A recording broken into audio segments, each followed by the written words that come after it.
കേരളത്തിലെ തിരഞ്ഞെടുപ്പും കഴിഞ്ഞു, പ്രീ പോൾ സർവേകൾ വന്നു, എക്സിറ്റ് പോൾ സർവേകളും വന്നു. ഇനിയാണ് വളരെ അടുത്ത ദിവസങ്ങളിൽ രാഷ്ട്രീയ വിശകലനങ്ങൾ നടക്കേണ്ടത്. ഈ വന്ന എക്സിറ്റ് പോൾ സർവേയെ CPM അംഗീകരിക്കുന്നില്ല. അതിൻ്റെ സംസ്ഥാന സെക്രട്ടറി ആയിട്ടുള്ള ഗോവിന്ദൻ മാഷ് പറഞ്ഞു കഴിഞ്ഞു, ഞങ്ങളിത് അംഗീകരിക്കുന്നില്ല, ഞങ്ങൾ കേവല ഭൂരിപക്ഷത്തോടു കൂടി അധികാരത്തിൽ വരും എന്നാണ് ഇപ്പോഴും ഗോവിന്ദൻ മാഷ് പറയുന്നത്. അതിന് കുറേ ന്യായങ്ങളും അദ്ദേഹം പറയുന്നുണ്ട്. നമ്മളിവിടെ പരിശോധിക്കുന്ന അതല്ല. ഈ എക്സിറ്റ് പോൾ സർവേ നടത്തിയതിൻ്റെ ഭാഗമായി മറ്റു ചില രാഷ്ട്രീയ വിശകലനങ്ങൾ കൂടി നടത്തിയിട്ടുണ്ട്. ആരുടെ വോട്ടുകളാണ് എങ്ങോട്ട് പോയി എന്നുള്ള വളരെ കൃത്യമായ ഒരു ചർച്ച നടക്കുന്നുണ്ട്. വെള്ളാപ്പള്ളി നടേശൻ പറഞ്ഞ അനുസരിച്ചാണെങ്കിൽ ഈഴവരെല്ലാവരും LDF വോട്ട് ചെയ്യണമായിരുന്നു. പക്ഷെ അത് സംഭവിച്ചിട്ടില്ല. ഈഴവരുടെ വോട്ട്, വലിയൊരു വിഭാഗം വോട്ട് BJPക്ക് പോയിട്ടുണ്ട്. ഈഴവ വിഭാഗത്തിലെ വോട്ട് BJPക്ക് പോയപ്പോൾ പരമ്പരാഗതമായോ നേരത്തെയോ BJPയിലൊരു സ്വിഫ്റ്റ് വോട്ടായിട്ട് കിട്ടിയിരുന്ന ക്രിസ്ത്യാനികളുടെ വോട്ട് UDFിലേക്ക് മാറിയിട്ടുണ്ട്. വളരെ രസകരമായ ഒരു അനാലിസിസാണിത്. അപ്പോൾ ഈഴവരുടെ വോട്ട് സമ്പൂർണ്ണമായി LDFന് കിട്ടുമെന്ന് വിചാരിച്ചിരുന്ന വോട്ടുകൾ സമ്പൂർണ്ണമായി LDFന് കിട്ടിയില്ല എന്ന് മാത്രമല്ല, അത് കുറച്ച് UDFനും BJPക്കും പോയിട്ടുണ്ട്. നായർ വോട്ടുകളിൽ വലിയൊരു വിഭാഗം കുറുപ്പ് പറഞ്ഞതനുസരിച്ചാണെങ്കിൽ, അവിടെ നമ്മുടെ ആശാൻ പെരുന്ന പോപ്പ് പറഞ്ഞതനുസരിച്ചാണെങ്കിൽ LDFന് പോകേണ്ടതാണ്. സുകുമാരൻ നായർ LDFന് പോകേണ്ടതാണ്, പോയിട്ടില്ല. നായർ കമ്മ്യൂണിറ്റിയിലെ വോട്ടും വലിയൊരു വിഭാഗം വോട്ട് BJPയിലേക്ക് പോയിട്ടുണ്ട്. അപ്പോൾ ഒരു ചോദ്യമുണ്ട്. 19% നേരത്തെ വോട്ട് കിട്ടിയിരുന്ന BJP, കഴിഞ്ഞ പാർലമെൻറ്റ് തിരഞ്ഞെടുപ്പിൽ 19% വോട്ട് കിട്ടിയിരുന്ന BJP എങ്ങനെയാണ് 14-15% താഴുന്നത്? അവിടെയാണ് ഞാൻ പറഞ്ഞത്, ക്രിസ്ത്യാനികളുടെ വോട്ടും മുസ്ലിങ്ങളുടെ ഒരു വോട്ടും BJPക്ക് കിട്ടിയിട്ടില്ല. ക്രിസ്ത്യാനികളുടെ വോട്ട് മറഞ്ഞിട്ടുണ്ട്. ഒന്നാം പിണറായി സർക്കാരിലും രണ്ടാം പിണറായി സർക്കാരിലും നല്ല നിലയിൽ മുസ്ലിം കൺസോൾട്ടേഷൻ നടത്താൻ പിണറായിക്ക് കഴിഞ്ഞു. പ്രത്യേകിച്ച് ആ കാലഘട്ടത്തിൽ നമ്മുടെ പൗരത്വ ഭേദഗതി ബില്ല് വന്നു, പിന്നെ രാമക്ഷേത്രത്തിൻ്റെ ഉദ്ഘാടനം വന്നു. അപ്പോൾ അപ്പോഴൊക്കെ ബാബറി മസ്ജിദൊക്കെ ഒന്ന് പൊക്കിയെടുക്കാൻ കഴിഞ്ഞു, LDFന് സജീവമായി ഇവിടെ നിർത്താൻ കഴിഞ്ഞു.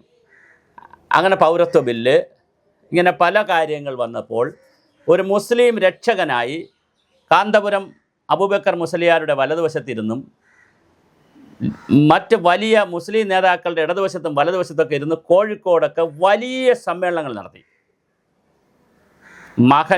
മരുമകനായിട്ട് ഒരു മുസ്ലിം നാമധാരി വന്നപ്പോൾ 2 കൈ നീട്ടി സ്വീകരിച്ചു. ഭരണത്തിൽ പറ്റുന്ന പോസ്റ്റുകളിലെല്ലാം മുസ്ലിം കാൻഡിഡേറ്റിനെ കൊണ്ടിരുത്തി. PSC ചെയർമാൻ സക്കീറിനെ ഇരുത്തത് ഉൾപ്പെടെ വിദ്യാഭ്യാസ വകുപ്പിലൊക്കെ സമ്പൂർണ്ണമായി മുസ്ലിം നാമധാരികളായിരുന്നു. അവർക്ക് കൊടുക്കണ്ടെന്നോ കൊടുത്തത് തെറ്റാണെന്നോ ഒന്നുമുള്ള അഭിപ്രായമല്ല. പക്ഷേ പർപ്പസായി അങ്ങനെ ചില ഇടപെടലുകൾ പിണറായി വിജയൻ നടത്തി. അങ്ങനെ വളരെ കൃത്യമായി പോസ്റ്റിൽ നിന്ന് പ്രൊമോഷൻ കിട്ടിയവരുണ്ട്. ഞാൻ പിന്നെ സ്പെസിഫിക്കായിട്ട് പറയുമ്പോൾ പിന്നെ ചിലർക്ക് മനസ്സിലാവും, അതുകൊണ്ട് അങ്ങനെ ഞാൻ പറയുന്നില്ല.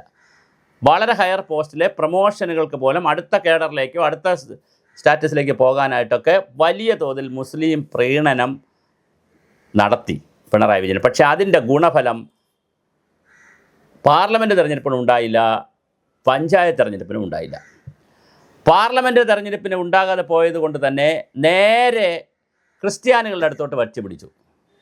പക്ഷേ ക്രിസ്ത്യാനികളും പിടികൊടുത്തില്ല.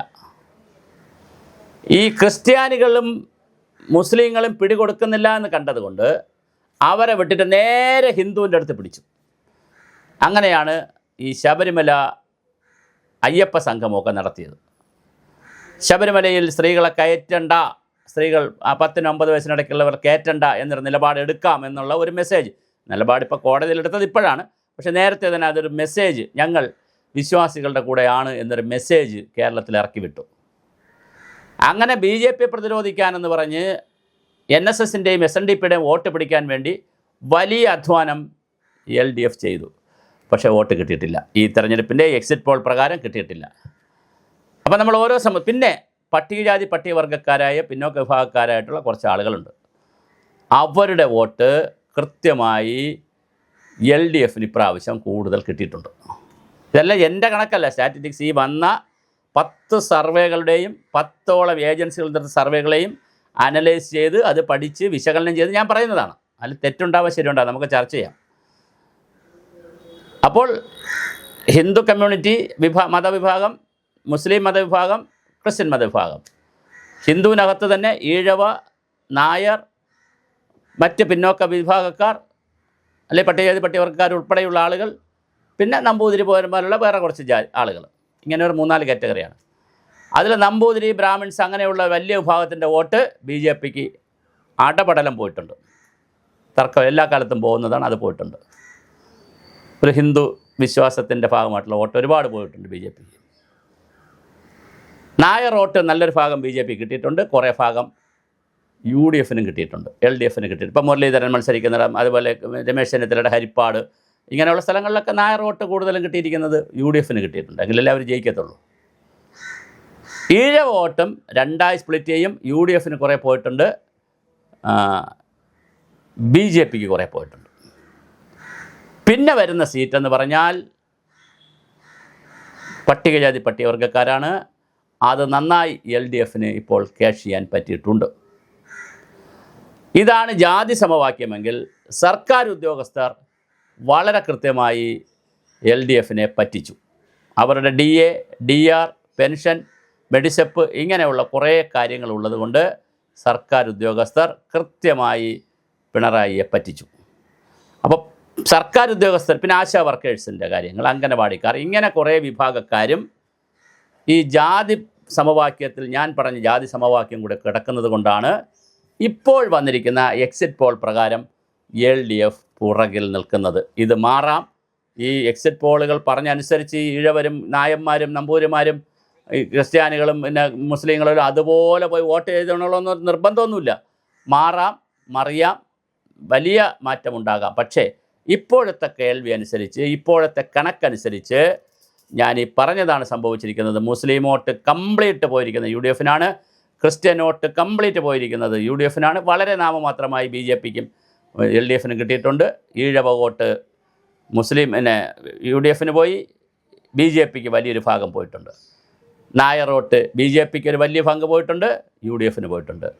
പട്ടികജാതി പട്ടികവർഗക്കാരുടെ വോട്ട് വലിയൊരു വിഭാഗം, ഒരു 90% കൂടുതൽ വോട്ടും LDFന് കിട്ടിയിട്ടുമുണ്ട്. ഇതാണ് പുതിയൊരു രാഷ്ട്രീയ ജാതി സമവാക്യ പശ്ചാത്തലം വെച്ച് നോക്കുമ്പോൾ കേരളത്തിൽ സംഭവിച്ചത്. അതുകൊണ്ട് ഇതെല്ലാം കൂടെ നോക്കുമ്പോഴാണ് കുറേ വോട്ട്, ഹിന്ദു വോട്ടുകൾ BJP കൊണ്ടുപോവുകയും BJP കൊണ്ടുപോയിക്കൊണ്ടിരുന്ന ക്രിസ്ത്യൻ വോട്ട് ഉൾപ്പെടെ UDF പിടിച്ചെടുക്കുകയും ചെയ്യുമ്പോഴാണ് UDFൻ്റെ കൺസോൾട്ടേഷൻ നടക്കുന്നത്.